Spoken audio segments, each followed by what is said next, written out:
It's finally here! Pico just announced the next generation refresh of the Pico 4, one of the biggest Quest 2 competitors. It might look very similar, but don't let the look deceive you, as this new version improves in pretty much every single way, with also a low price full body tracking option. Hey there here, so welcome to the VR channel, so let's discover the Pico 4 Ultra together in this video. Let's get into it.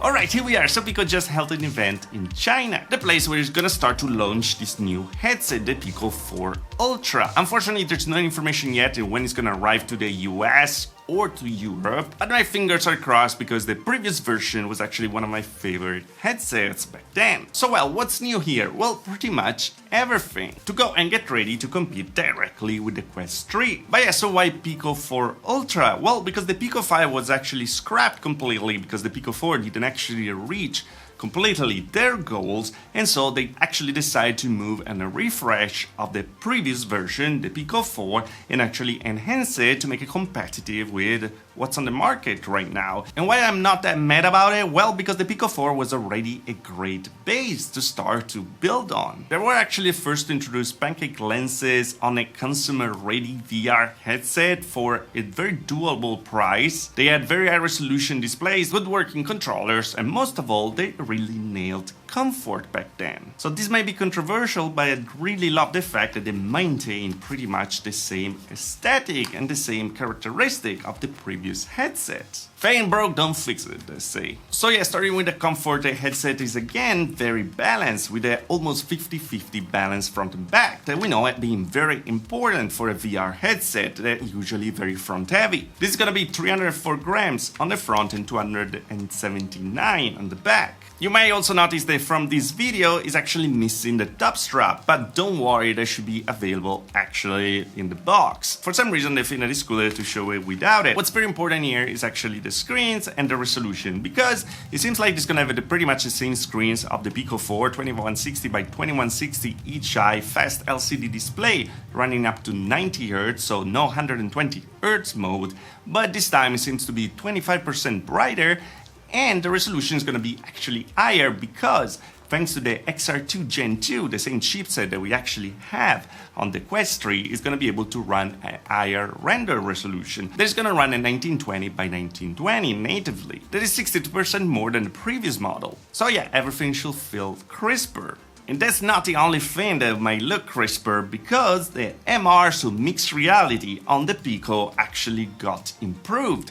Before we just had a single camera in the middle, like here, so we didn't have any stereoscopical view, and while the view was actually good to grab something, a drink or whatever, while using it, well, it wasn't really suitable for mixed reality applications like dimmer, something like that, because everything felt awfully off a scale. So yeah, this time on the front they put two stereoscopic cameras at 32 megapixels that are gonna give a pass-through of 8 megapixels. This is much higher anyway of the display resolution. So the resolution of the pass-through will be of 20 ppd, so pixels per degree, that are actually very high. It seems to be higher than the Quest 3 and a bit lower than what we're gonna have on the Apple Vision Pro. But again, this is a consumer-ready headset.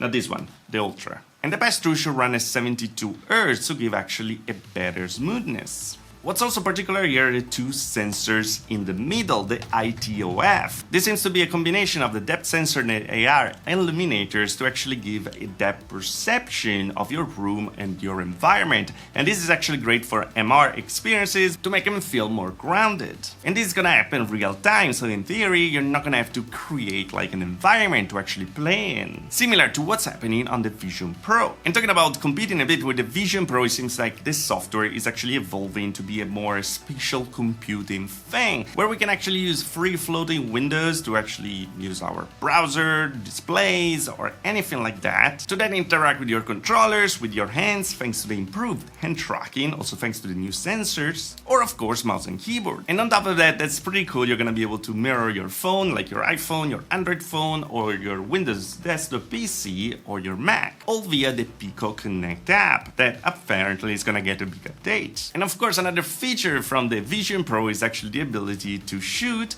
spatial videos and pictures and then relieve them directly in there. With a resolution of 2048 by 1536 at 60 FPS and 50 megabit per second in bitrate. It's pretty cool because you can actually edit them directly in there to then add beauty filters or something like that and then share it with people. And this headset is also gonna support directly the same format that the iPhone and the Vision Pro supports. So if you have friends with those things, well, you can send it over and relive the same moments that they did. Of course, that's not all, because thanks to the new tracking, we're also gonna get new controllers without any rings. The previous ones were pretty big, and so yeah, this thing was kind of in the way every time. Those controller leaks a long time ago, so we already knew about them, but yeah, we have a confirmation over here. And what's cool, on top of the controller, they actually unveiled two trackers that are gonna work directly with the Pico to get sort of full body tracking, thanks to these two 6DOF tracking accessories. The Chinese price of this is around $59, so it's very cheap for two trackers,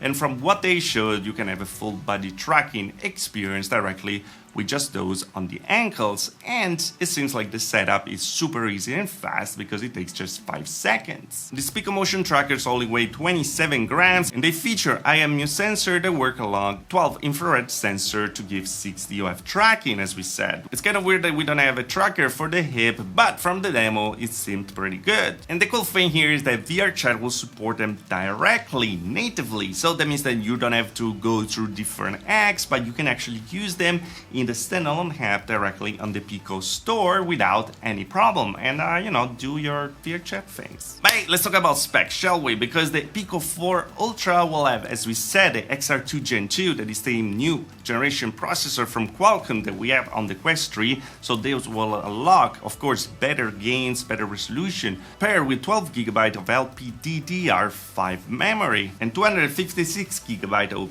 UFS 3.1 storage. It will have support for Wi-Fi 7. It's actually great for streaming PC VR games on it, because you're gonna be able to get much lower latency and of course better quality with much higher bitrate. I can't wait to test it out. You're gonna have a bigger battery with 57 mAh and improved NIPD that goes from 58mm to 72mm, and it seems like they actually kept the same motor that we have in the Pico 4, so you can actually change it via software and the lenses are gonna move automatically. Now, as we said at the beginning, we don't have a price yet for Europe and the US, if it's ever gonna happen in the US anyway, but the Chinese version is actually gonna have a price of around $600, and as we said, the tracker is gonna be around $56. So $599 plus $59? What do you think? And on top of the Ultra, they actually unveiled also the business version that's gonna be a bit more expensive. It's gonna be around $1,055, and both of them are gonna be available from September 3rd. Again, in China. But yeah, what do I think about it? Well, I think that they actually improved the Pico 4 in all the ways that they needed to be improved upon. We have a better connectivity, we have Wi-Fi 7, we have still the great pancake lenses that we had before. Hopefully a bit better color calibrated display, it seems like that's the case. And well, the comfort is great, so why are you changing it? They added a much better mixed reality to have a feature pairing with actually the Quest 3, so you're gonna be able to see more games passing from a platform to the other, instead of what was happening before where we didn't have any stereoscopical view, so MR applications were actually kind of uncomfortable to use. And of course, the new processor is a big part of it. It might not be called Pico 5, but for the informations that we have, it seems like completely a new version. Yeah, the look's pretty much the same, but again, if it's something that worked before, why do we have to change it? It was very balanced, was very comfortable before, one of the most comfortable standalone headsets I ever tried, so I'm happy that they stayed on it and trying to improve the little thing. The price is confirmed and it's a bit on the pricey side, but hopefully, well, the features will make up for it. I'm really interested to see where they're gonna bring it with all this new software to actually make it more a productivity thing and not just a gaming device. Tony Scared Ghost actually made an article about it because he had the possibility to try it in a private event. Back then, he's not really able to share any impressions because it was under NDA, but he can say that it actually was a very good experience. So I think that's a positive to see that they're evolving in the right way. But anyway, guys, this was the Pico 4 Ultra. Let me know what you think about it in the comment below. Do you think that the competition is actually finally coming and we can expect something good for it? Do you think they're gonna keep investing on it, or this is just like the last flag, like to say, hey, we did it, and then you know, give up to the Quest 3. The competition will be a bit hard, to be honest, because the Quest 3S is actually coming out very soon. It's going to be a much cheaper version of the headset, but it's not going to have the same lenses, it's not going to have the same screen resolution, but MR seems to be a big thing there, so if you care about it, it might be also an option. Let me know what you think about it in the comment below, and as always, guys, if you liked the video, like. If you didn't like this, dislike. Subscribe to the channel for more of VR tech. If you love the channel, join button on there, later on further, also the Patreon. Thanks for the patrons for joining the channel, of course, and I see you guys next video. Thanks for watching. Ciao.